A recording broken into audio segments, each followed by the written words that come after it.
அந்த சடலங்கள் தான் இன்னைக்கு திறந்து பார்க்கும்போது தங்கம் போல வந்து மின்னி கொண்டிருக்கு அப்படின்னு வந்து சொல்றாங்க. வணக்கம் நண்பர்களே, நாம இன்னைக்கு பார்க்க போற பதிவு என்ன அப்படின்னு பாத்தீங்கன்னு சொன்னா, முதல் உலக போர் வந்து நடந்து கொண்டிருக்கக்கூடிய அந்த சமயத்துல அமெரிக்காவில் வந்து குறிப்பிட்ட ஒரு இடத்துல வந்து இறந்து மயானத்துல வந்து அடக்கம் செய்யப்பட்ட சில உடல்கள் பாத்தீங்க அப்படின்னு சொன்னா, இன்னைக்கு காலகட்டத்திலையும் திறந்து பார்க்கும் பொழுது ரேடியத்தை போல பல வந்து மின்னி கொண்டிருக்கு அப்படின்னு வந்து சொல்றாங்க. அதுக்கான காரணம் என்ன? குறிப்பிட்ட அந்த இடத்துல அந்த மயானத்துல அடக்கம் செய்யப்பட்ட ஒரு சில உடல்கள் மட்டும் இப்படி மின்றதுக்கான காரணம் என்ன? அமானுஷ்யமான ஏதாவது விடயம் இருக்குதா அப்படின்னு பார்த்தோம் அப்படின்னு சொன்னா, இதுக்கு பின்னாடி ஒரு சோகமான ஒரு வரலாறு இருக்கு. நாம எல்லாருமே வந்து இன்னைக்கு ரொம்பவே அழகானது, நம்மளை எல்லாமே மயக்கம் வண்ணமாக இருக்கக்கூடிய ரேடியம் அப்படின்னு சொல்லக்கூடிய அந்த தனிமத்தோட மிகப்பெரிய ஒரு கொடூர கோர தாண்டவம் வந்து பிணங்களுக்கு பின்னாடி எல்லாமே வந்து இருக்கு அப்படின்னு சொல்லக்கூடியது இன்னைக்கு நமக்கு வந்து தெரியாது. இந்த பதிவுல நாம வந்து இந்த பிணங்கள் எதனால வந்து மின்னி கொண்டிருக்குது, ரேடியத்தினால என்ன ஒரு தாக்கம் ஏற்பட்டது அப்படின்னு சொல்லிட்டு தான் இந்த பதிவில் நாம இன்னைக்கு வந்து பார்க்க போறோம். பதிவுக்குள்ளாடி போறதுக்கு முன்னாடி நம்ம வலியுடைய சப்ஸ்கிரைப் பண்ணாதவங்க வந்து சப்ஸ்கிரைப் பண்ணிக்கோங்க, பக்கத்தில் இருக்க பெல் பட்டனை வந்து தட்டி விட்டுக்கோங்க. இப்போ வாங்க பதிவுக்குள்ளாடி போலாம்.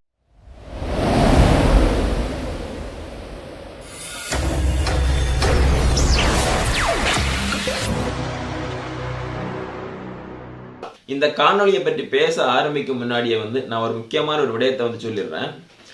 ரேடியத்தை கண்டுபிடிச்ச மேரி கியூரி அப்படின்னு சொல்லக்கூடிய அம்மையாரும் வந்து இந்த ரேடியத்தினால வந்து இறந்து போனாங்க. நாம பேச இருக்கக்கூடிய இந்த விடயம் வந்து இவங்க இறந்து இந்த ரேடியத்தை வந்து கண்டுபிடிச்சது 20 வருடங்களுக்கு அப்புறமா நடந்த ஒரு மிகப்பெரிய கொடூரமான ஒரு விடயத்தை பற்றி தான் நம்ம இன்னைக்கு வந்து பேச போறோம்.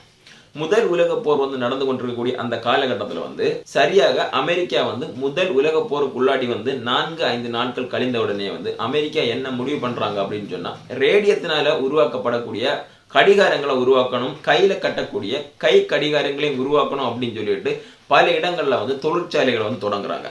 அதுக்கான முக்கிய காரணம் என்ன அப்படின்னு பாத்தீங்க அப்படின்னு சொன்னா, போர்க்காலங்கள்ல ராணுவ வீரர்கள் வந்து அவங்களோட கையில வந்து இந்த கை கடிகாரங்களை கட்டும் பொழுது எந்த ஒரு இருண்ட சூழ்நிலையா இருந்தாலும் எங்கேயா இருந்தாலும் வந்து அந்த ரேடியத்தோட உதவி கொண்டு எந்த நேரம் அப்படின்னு சொல்லிட்டு மிக எளிதாக வந்து கண்டுகொள்ள முடியும். அது மட்டும் இல்லாம அதுக்கு முன்னாடி சமயத்துல அவங்க பயன்படுத்திட்டு இருந்த பாக்கெட் கடிகாரத்துல வந்து எந்த ஒரு ரேடியமோ அல்லது மின்னும் தன்மை கொண்ட எந்த வெளிச்சமோ இல்லாத காலகட்டத்துல வந்து இந்த ரேடியத்தினால உருவாக்கப்பட்ட இந்த கை கடிகாரத்தை வந்து பயன்படுத்தினாங்க அப்படின்னு சொன்னா போர்ல ஈடுபடக்கூடிய சிப்பாய்களுக்கு ரொம்ப உதவியா இருக்கும். அது மட்டும் இல்லாம பொதுமக்களுக்கும் இடையே வந்து புதிய ஒரு விடயத்தை வந்து கொண்டு சேர்த்த மாதிரி இருக்கும் அப்படின்னு சொல்லிட்டு இந்த தொழிற்சாலைகள் அங்கங்க வந்து நிறுவுறாங்க. இந்த தொழிற்சாலைகள்ல அதிகமாக வேலைக்கு போறது யார் அப்படின்னு பாத்தீங்கன்னு சொன்னா பெண்கள்.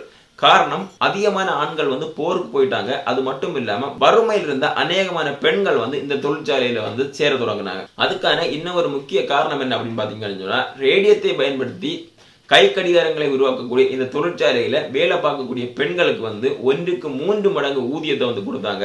அதுக்கான காரணம் என்ன அப்படின்னு சொல்லிட்டு அந்த பெண்களுக்கு வந்து தெரியல. அதிகப்படியான வருவாய் கிடைக்கிறதுனால அநேகமான ஏழை வீட்டு பெண்கள் தொடங்கி எல்லாருமே வந்து அந்த தொழிற்சாலைகளுக்கு வேலைக்கு போயிட்டு இருந்தாங்க. அப்படி அங்க வேலை செய்து கொண்டிருந்த அந்த பெண்கள் எல்லாமே என்ன பண்ணுவாங்க அப்படின்னு சொன்னா, அவங்களோட வேலை நேரம் முடிந்த பிறகு அல்லது அவங்களுக்கு கொடுக்கப்பட்ட வேலையை வந்து விரைவாக முடித்துட்டு என்ன பண்ணுவாங்கன்னு சொன்னா, அங்க இருந்த ரேடியத்தை எல்லாமே வந்து அங்க உடல்ல வந்து பூசுவாங்க. அது மட்டும் இல்லாம ரேடியத்தை வந்து லிப்ஸ்டிக் போல அவங்க உதடுகள்ல எல்லாமே வந்து அவங்க வந்து பூசிக்கொள்வாங்களாம்.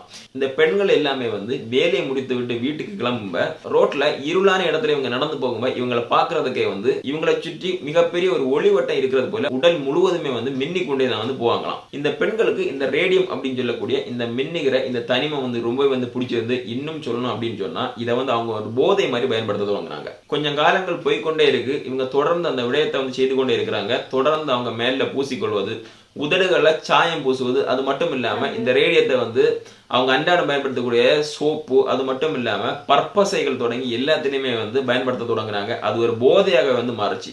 அது மட்டும் இல்லாம இது போதை அப்படின்னு தெரிஞ்ச உடனே அங்க இருந்த அழகு சாதனங்கள் உற்பத்தி செய்யக்கூடிய கம்பெனிகளும் வந்து முகச்சாயங்கள் பூசுவது, உதட்டுக்கு வந்து வண்ணம் தீட்டுவது அப்படின்னு சொல்லக்கூடிய பல விதமான அழகு சாதனங்களை இந்த ரேடியங்களை பயன்படுத்தி வந்து உருவாக்க தொடங்கினாங்க.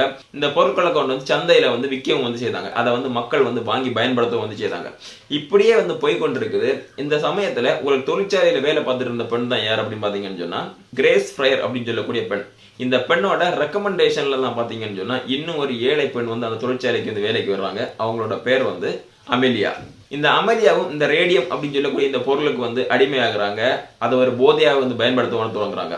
இன்னும் ஒரு விடயம் என்ன அப்படின்னு பாத்தீங்கன்னு சொன்னா, இந்த கை கடிகாரத்தில் இருக்கக்கூடிய அந்த சின்ன முள்ளுக்கு வந்து கையால வந்து பிரஷ் பண்ணணும் அப்படின்னு சொன்னா ரொம்பவே வந்து கஷ்டமான ஒரு விடயம். அதனால அவங்க என்ன பண்ணுவாங்களாம் அப்படின்னு சொன்னா, வண்ணம் தீட்டக்கூடிய அந்த பிரஷ்ஷை வந்து ஒவ்வொரு முறையும் ரேடியத்துல தொட்டுக்கொண்டு அவங்க நாக்குல தொட்டு தான் வந்து அடிப்பாங்களாம்.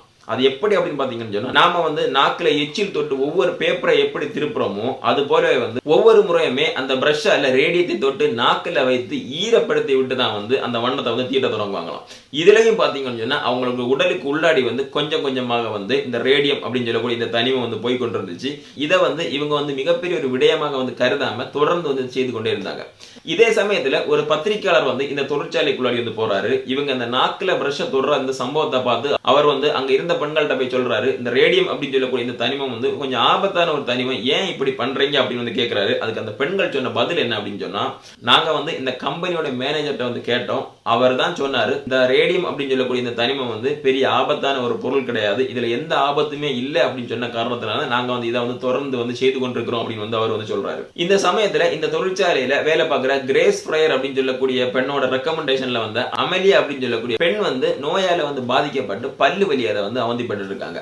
அதனால அவங்க வந்து மருத்துவர்கிட்ட வந்து போறாரு. மருத்துவர் வந்து ஆராய்ச்சி பண்ணிட்டு என்ன பண்றாருன்னு சொன்னா, பல்ல வந்து எடுத்துடலாம், இந்த பல்லு வந்து கொஞ்சம் வந்து டேமேஜ் ஆயிருக்கு அப்படின்னு சொல்லிட்டு இந்த பல்ல வந்து அவர் எடுத்துடுறாரு. இருந்தாலுமே ஓரிரு நாட்கள் கழித்து அவங்களுக்கு ஓரிரு பல்களா வந்து வலிக்க தொடங்குது. பல் வந்து தடிமனாகி பல்லிலிருந்து பழுப்புகள் வெளியே வந்து அவங்களோட வாயில இருந்த 32 பற்களுமே வந்து கீழே தொழிஞ்சு போகுது. அது மட்டும் இல்லாம அந்த பற்களுக்கு கீழே இருந்த அந்த தாடை பகுதி கேன்சர் கட்டிகளால பாதிக்கப்பட்டவங்களோட தாடை எப்படி இருக்குமோ அதை போல வந்து தொங்கி போகுது. அவங்களோட தாடையை வந்து அறுவை சிகிச்சை செய்து அகற்ற வேண்டிய ஒரு சூழ்நிலை ஏற்பட்டுச்சு. அதுவும் வந்து செய்தாங்க. இருந்தாலுமே அந்த அமெலியாவோட உயிரை வந்து காப்பாற்ற முடியல. இந்த ரேடியம் வந்து அவரோட உடம்பு ஃபுல்லாவே வந்து பரவி போச்சு. அவங்களோட 24வது வயதுல வந்து இந்த ரேடியத்தினால பாதிக்கப்பட்டு வந்து இறந்து போறாங்க. ஆனா தொடர்ந்து இந்த தொழிற்சாலையை வேலை பார்க்கக்கூடிய இந்த பெண்களுக்கு வந்து இந்த விடயம் எதுவுமே தெரியாம அவங்க வந்து வழக்கம் போல வந்து செய்து கொண்டிருக்காங்க. இந்த அமெலியா இறந்ததுக்கு வந்து ஏதோ ஒரு நோய் தான் காரணம், இந்த நோயால பாதிக்கப்பட்டு தான் அவங்க இறந்து போனாங்க அப்படின்னு சொல்லிட்டு அங்க இருக்கக்கூடிய மருத்துவரும் சொல்றாங்க. அந்த கம்பெனியோட மேனேஜ்மெண்ட் வந்து அங்க வேலை செய்யற அந்த பெண்களை வந்து நம்ப வச்சிருச்சு. தொடர்ந்து இந்த விடயங்கள் நடந்து கொண்டே இருக்குது. அடிக்கடி பெண்கள் வந்து நோயால பாதிக்கப்படுறாங்க, இறந்து போறாங்க அப்படின்னு சொல்லிட்டு ஏறத்தாழ 100க்கும் மேற்பட்ட பெண்கள் வந்து தொடர்ந்து வந்து ஒன்றாக வந்து இறந்து போய் கொண்டிருக்கிறாங்க. இப்படி இறந்து போற எல்லாருக்குமே வந்து ஒரே வகையான அறிகுறிகளும் ஒரே வகையான நோய் தாக்குதலும் இருந்தா அப்படின்னு பாத்தீங்கன்னு சொன்னா எல்லாருக்குமே வந்து சற்று வித்தியாசமா தான் இருந்துச்சு. அமெலியாவுக்கு வந்து அவங்களோட தாடை வந்து பாதிக்கப்பட்டு தாடை அகற்ற வேண்டிய சூழ்நிலை ஏற்பட்டாலுமே தொடர்ந்து இதுல பாதிக்கப்பட்ட பெண்களுக்கு எல்லாருக்குமே பாத்தீங்க அப்படின்னு சொன்னா சில பேரோட முழங்கால் வந்து தடித்து யானைக்கால் பாதிக்கப்பட்டது போல ஒரு சில விடயங்கள் வந்து உருவாச்சு. மற்றும் ஒரு சில பேருக்கு வந்து இரத்த போக்கு, வாய் அகற்ற வேண்டிய ஒரு சூழ்நிலை, இப்படின்னு சொல்லிட்டு பல விதமான விடயங்கள் வந்து அங்க வேலை பார்க்கக்கூடிய பெண்களுக்கு எல்லாருக்குமே வந்துச்சு. அமெலியாவை அவங்களோட ரெக்கமெண்டேஷன்ல வேலைக்கு சேர்த்த கிரேஸ் ஃப்ரையர் அப்படின்னு சொல்லக்கூடிய அந்த பெண் அவங்க தான் என்ன பண்றாங்க அப்படின்னு சொன்னா, இந்த ரேடியத்தினாலதான் வந்து இந்த பெண்கள் எல்லாமே இறந்து போறாங்க அப்படின்னு சொல்லிட்டு அரசல் புரசலாக வந்து வெளியில பேசுறத வந்து கேட்டு இதை பற்றி அவங்க வந்து அவங்களோட கம்பெனி மேனேஜ்மெண்ட் வந்து சொல்றாங்க. ஆனா வந்து இதை வந்து கம்பெனி மேனேஜ்மெண்ட் வந்து ஏற்க மறுக்குது. ஆனா இன்னொரு பக்கத்துல என்ன நடக்குது அப்படின்னு சொன்னா, ஹாரிசன் மோட்லண்ட் அப்படின்னு சொல்லக்கூடிய ஒரு ஆராய்ச்சி நிபுணர் என்ன பண்றா அப்படின்னு சொன்னா, இந்த இறப்புகளை பற்றி எல்லாமே தெரிஞ்சு இந்த ரேடியத்தை வந்து சோதிக்க ஆரம்பிக்கிறாரு. அவரோட சோதனையில முடிவுல வந்து அவர் என்ன சொல்றாரு அப்படின்னு சொன்னா, இந்த ரேடியத்தோட பாதிப்புனாலதான் வந்து இவங்க எல்லாமே வந்து இறந்து போனாங்க. இவங்களோட வாய் வழியாக இவங்களோட உடம்புக்குள்ள போய் இந்த ரேடியம் தான் வந்து இவங்க எல்லாரையுமே வந்து பலி வாங்கியிருக்கு அப்படின்னு வந்து இவர் வந்து சொல்றாரு. இதுக்கப்புறமா இந்த கம்பெனி மேனேஜ்மெண்ட் வந்து கொஞ்சம் இறங்கி வருது. இருந்தாலுமே கிரேஸ் ஃப்ரையர் என்ன சொல்றாங்க அப்படின்னு சொன்னா, அந்த இடத்துல இருந்து ஒரு வக்கீல பார்த்து கோர்ட் வந்து கேஸ் போடுறாங்க. இந்த வழக்கோட முடிவாக வந்து கோர்ட் வந்து நல்ல ஒரு தீர்ப்பு கொடுக்கும். அதாவது எல்லா தொழிற்சாலைகளையுமே ரேடியம் வந்து எந்த அளவுல பயன்படுத்தணும், ரேடியத்தை வந்து உடல்ல பூசிக்கொள்ள கூடாது, பல கட்டுப்பாடுகளையும் வந்து கோர்ட் வந்து விதிக்குது. அது மட்டும் இல்லாம அங்க வேலை பார்க்கக்கூடிய பெண்கள் மற்ற எல்லாருக்குமே வந்து சேஃப்டி ட்ரெஸ் கொடுக்கணும், சேஃப்டி ஆடைகளை கொடுக்கணும் அப்படின்னு சொல்லிட்டு வந்து கோர்ட் வந்து உத்தரவிடுது. இதுக்கு அப்புறமா வந்து அங்க இறந்துட்டு இருந்த பெண்களோட இறப்பு விகிதம் வந்து குறையுது. ஏறத்தாழ அங்க இருந்த கம்பெனிகள்ல வேலை பார்த்தா 300க்கும் மேற்பட்ட மக்கள்ல 150 200க்கு உள்ளாடி பெண்கள் வந்து இறந்து போனாங்க. இந்த பெண்களோட சடலங்கள் தான் வந்து குறிப்பிட்ட அந்த சமயத்துல அமெரிக்காவில வந்து அடக்கம் செய்யப்பட்டுச்சு. அந்த சடலங்கள் தான் இன்னைக்கு திறந்து பார்க்கும்போது தங்கம் போல வந்து மின்னி கொண்டிருக்கு அப்படின்னு வந்து சொல்றாங்க. அதுக்கான காரணம் ஒரு உடம்புல வந்து ரேடியத்தினால பாதிக்கப்பட்ட அப்படின்னு சொன்னா அந்த ரேடியோ ஆக்டிவ் அப்படின்னு சொல்லக்கூடிய அந்த கதிர்வீச்சு தீர்றதுக்கு வந்து ஏறத்தாழ 1600 வருடங்கள் வந்து ஆகும். அப்படி 1600 வருடங்கள் ஆகணும் அப்படின்னு சொன்னா இந்த உடல் வந்து இன்னும் எத்தனை ஆண்டுகள் வந்து மின்னி கொண்டிருக்கும். இதுல குறிப்பாக ஒரு விடயம் என்ன அப்படின்னு பாத்தீங்கன்னு சொன்னா, இந்த ரேடியத்தை கண்டுபிடிச்ச இந்த மேரி கியூரி அப்படின்னு சொல்லக்கூடிய இந்த அம்மையாரும் வந்து இதே ரேடியத்தால தான் வந்து பாதிக்கப்பட்டு வந்து இறந்து போனாங்க.